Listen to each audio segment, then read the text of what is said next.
Good morning students. So in the previous videos I have already started the part of the derivation regarding the gaseous law, right? I have already completed up to the Boyle's law, Charles' law and the pressure law as well as Avogadro's law. Today I am going to discuss the Dalton's partial pressure law, and next I will discuss some drawbacks or postulate and as well as the postulates of the KTG. Afterwards, I will discuss some numericals. Okay. Next, after onwards, I will go proceed for the equiportion in energy and later on the degrees of freedom. Okay. So let us start. So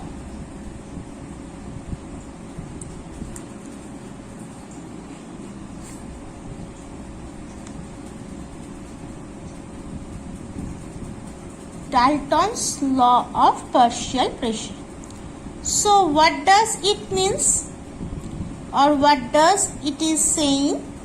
It is saying that suppose a particular gas mixture is there. In this gas mixture, it contains suppose 4 gases. Okay.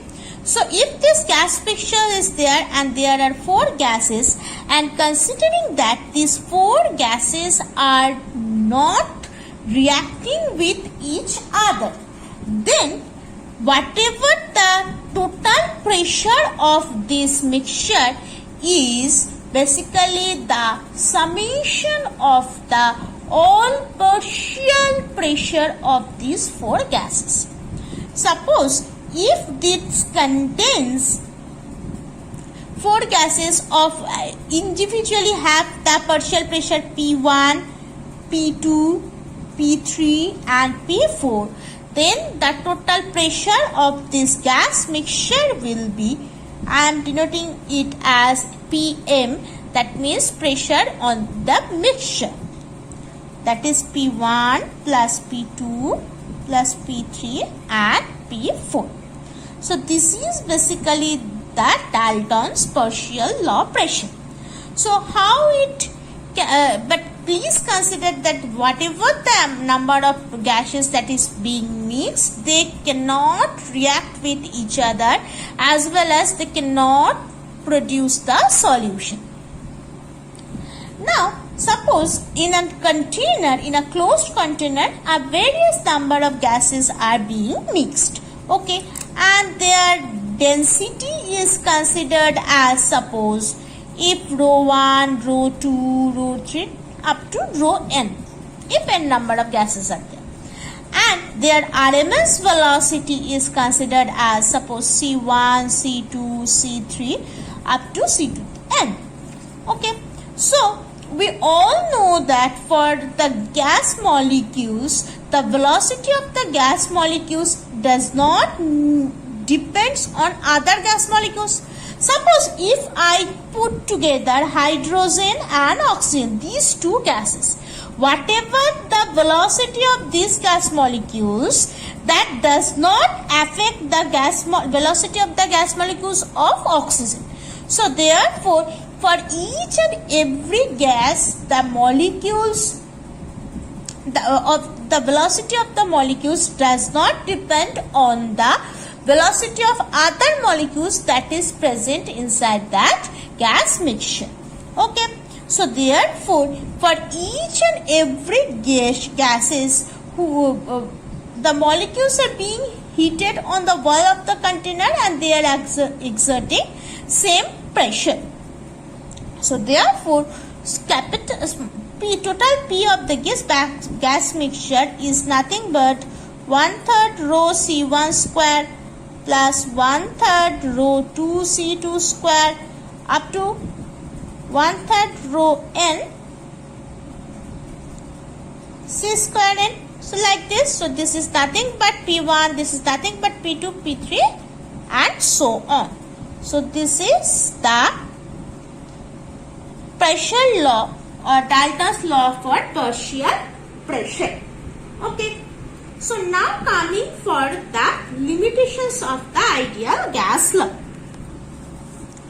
So we all know that for the Boyle's law, Charles' law, they practically in general it cannot be happened, right? Because no gases are ideal, no real gases are ideal at all, right? Why so? The reason behind this is that we have previously considered that the total mass of the gas molecules is negligible, right? So this is the first thing we have considered in class 10 syllabus. Next is that each and every molecules of the gas is considered as the minute particles. Next is that we have considered the collision between the molecules is perfectly elastic. That means the total energy is not changing before collision and after collision. So these are the things or assumptions we have taken when we have derived this gaseous law.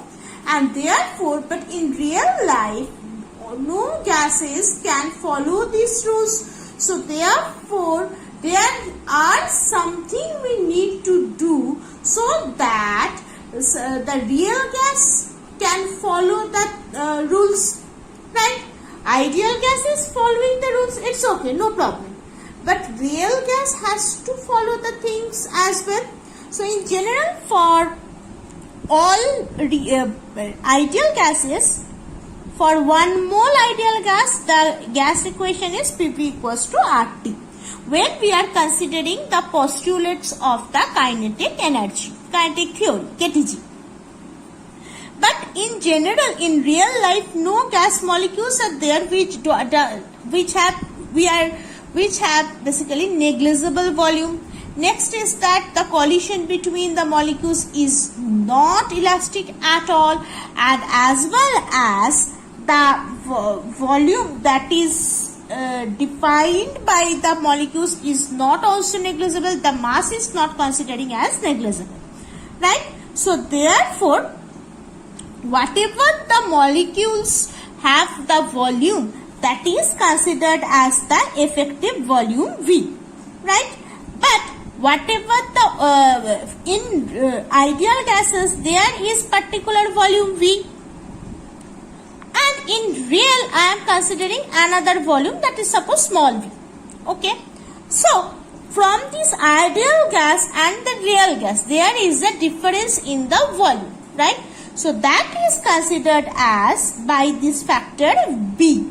So by this B factor, the real gas volume is decreased from the ideal gas.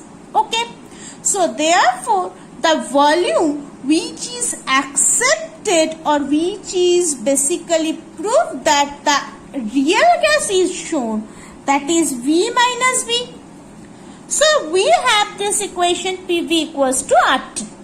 Now this equation is modified as V minus B equals to RT, right? Okay. So now whatever the limitations are there in the KTG for the ideal gas, we are just overcoming that part so that the same equation or that same form of equation can be expressed for the real gas. And for that part, we just first go for the volume section, and for that volume we have modified this V with this V minus B. What is this B factor? This B factor, that means this small b factor, is the factor by which the real gas is basically decreased the volume from the ideal gas. Okay, now this part is done, we next need to modify the expression for P as well, right? So this P is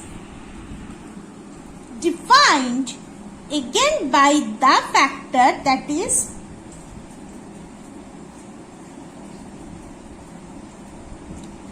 by this factor A by V square. What is this A?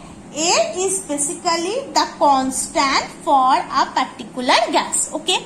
So Pv equals to RT, this real gas, this ideal gas equation is being converted into this format, which is applicable for real gas as well. So this equation conversion is done by scientist van der Waals. So therefore this equation is known as van der Waals equation. Okay. So today I am ending here for this part. Next I will continue with the numericals. Thank you.